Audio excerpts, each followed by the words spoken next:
guys. Today we're going to be talking about sex, lies, and videotape. And this is a very, very compelling movie. It was made in 1989. It was released in 1989. It's rated R, of course. It's not a long movie. It's only an hour 40-minute long. It's not a long movie. It was released on DVD in 1998. On IMDb, it has a 7.2 out of 10 with approximately 41,000 user votes, reviews, and then 86% on Metacritic. It stars the great James Spader. Most new people would know him from The Blacklist, but he's been in the TV and movie industry for quite a long time. This movie, in my opinion, it was his breakout role. It was a movie that made him a household name. And also Andy McDowell. She was kind of a thing in the late 80s, early to mid 90s. She was in Groundhog Day. That was another good one she was in. And it was directed by it was actually Steven Soderbergh's debut. And it was a huge hit. He also directed Traffic, the controversial Oscar winner movie. On Rotten Tomatoes, it has 98% by critics, with 45 critics. So on the lower end of the critic review, but high. It has 79% by audiences with about 1,000 voters. And the critics' consensus on Rotten Tomatoes is that in his featured directorial debut, Steven Soderbergh demonstrates a mastery of his craft well beyond his years, pulling together an outstanding cast and an intelligent script for a nuanced, mature film about neurosis and human sexuality. It's available to stream on Showtime, and it's available to rent and buy Google Play, Vudu, iTunes, and Microsoft Store. Now, the movie itself. Now based on the title and what you read in the synopsis about it, you would think that you would see a lot of sex. And there's a little bit, but it's more dialogue driven. It's a character study on how people view and associate sexuality with themselves and with other people. And it's very dialogue driven.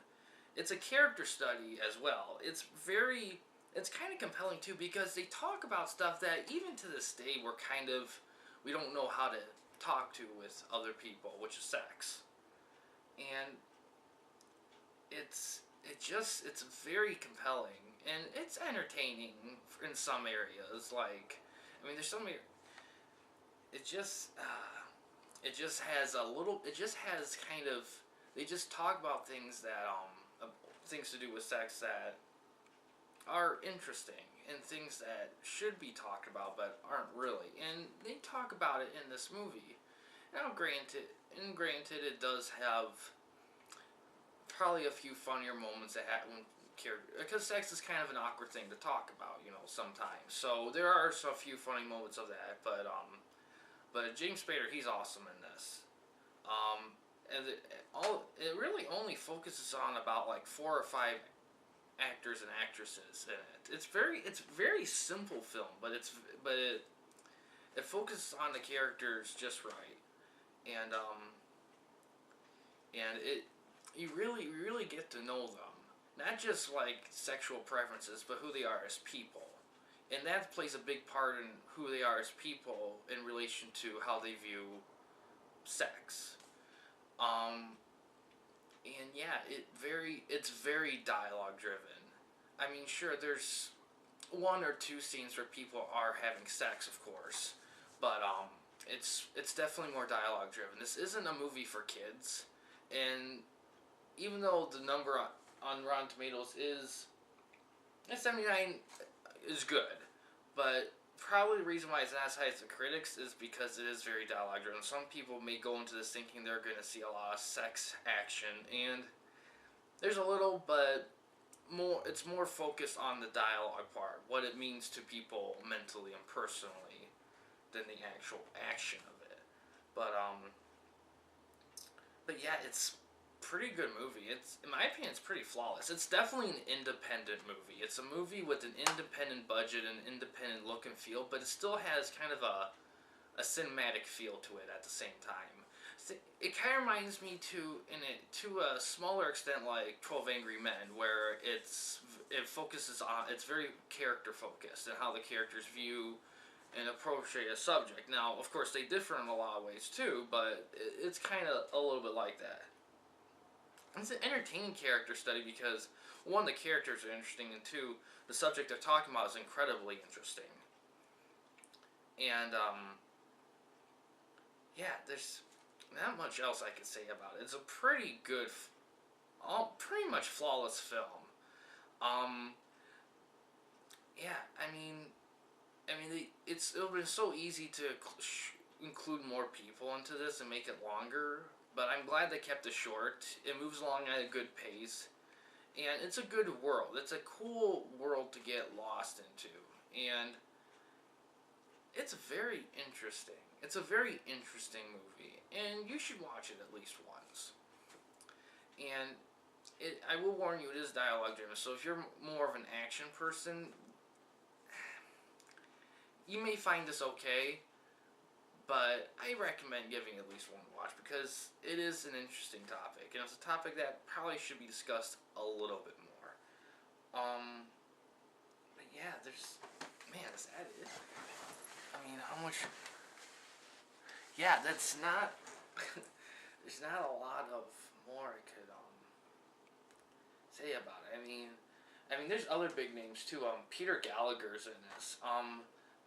What else has Peter Gallagher been in? He's been in some stuff too. You'd recognize him. He kind of looks like Billy Zane, but he isn't Billy Zane. I get them confused a lot. Except now Billy Zane is bald now, and now he gets confused with what's his name? The guy who played the Mummy in the Brendan Fraser movies. He gets confused with him a lot. But yeah, I guess I can talk about what it's.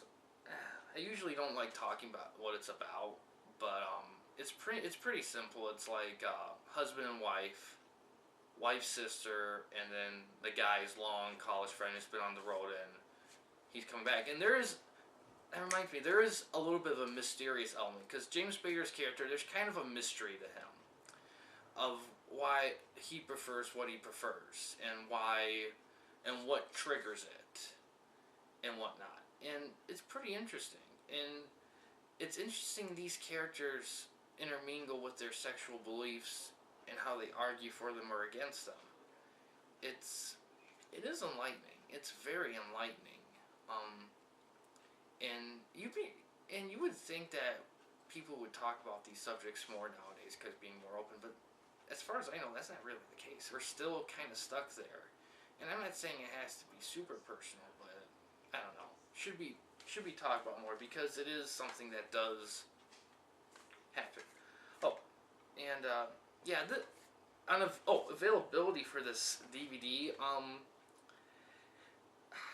You can definitely find it. It's, as I said before, it's streaming only on Showtime. I wouldn't say it's super widely available. You can order the copy online or something, but it took me a little bit of effort to find this DVD. And I'm not going to say it's like super rare, like something like Metropolis or something like that, or Citizen Kane, hard to find, but you might have to dig a little for it. And you don't have to get the Blu-ray version either. It's more of a dialogue-driven. Blu-ray is obviously a step above DVD, but you could, I guess, find it in a store like Walmart or Meijer. I don't know for sure. You may have to dig a little bit, to say the least. Steven Spielberg, other movies he's done besides Traffic, if you want something, a better measurement, he also did the Ocean movies, Ocean 11, 12, and 13. He's done those. He's done actually quite a few of noticeable ones, a lot of heist movies.